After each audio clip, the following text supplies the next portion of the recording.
Now that we've sculpted our desk and painted our textures, we've only got one thing left to do, which is render it into a good looking image. In order to do that, we're going to go back over to the layout view, and we can hit render in the top menu and render image.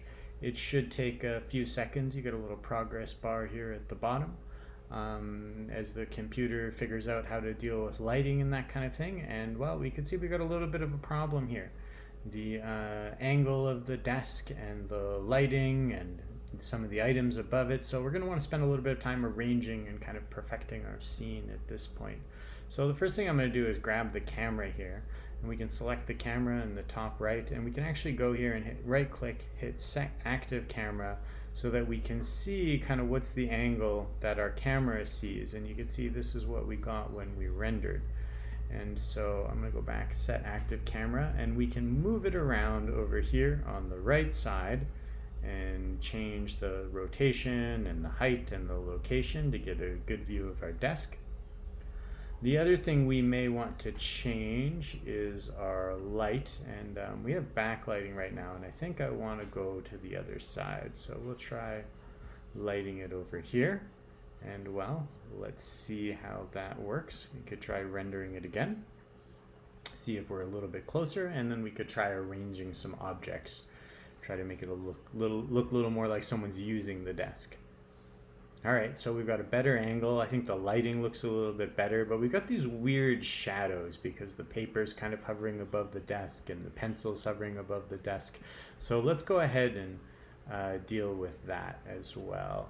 So first thing I'm going to do actually is just move our mug. I think the mug had a good height, so I'm going to leave it where it is, but we're going to rotate it so it looks maybe like someone's using the mug, maybe sitting at the desk kind of thing.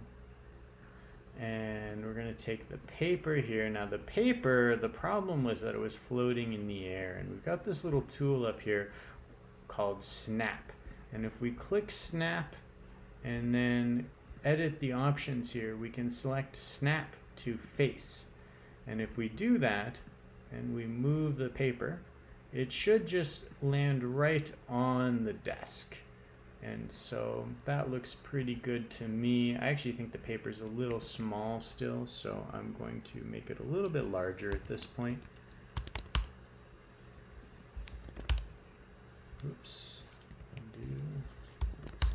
That looks good.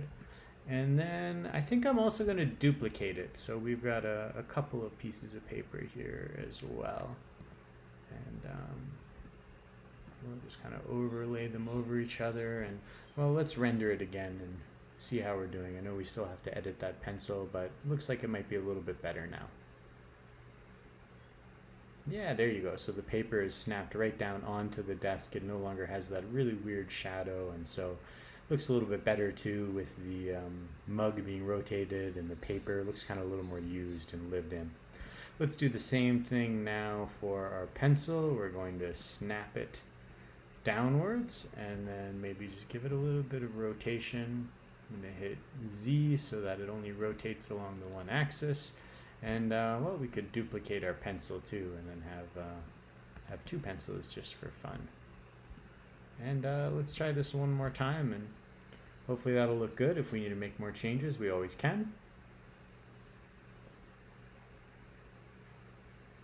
Yeah, perfect. I kind of like that. So we've got the pencils here, we got the paper, the mug. It looks pretty good to me. Now the mug, actually, we can't see the smiley face, but I guess that's okay. We'll leave that for now because I kind of like this image. And what we can do now is go Image, Save our image, and then we're good to go. We've completed our desk challenge. In the next video, we're going to look at how you can share your 3D model, and as well as where you can find some cool challenges to make more.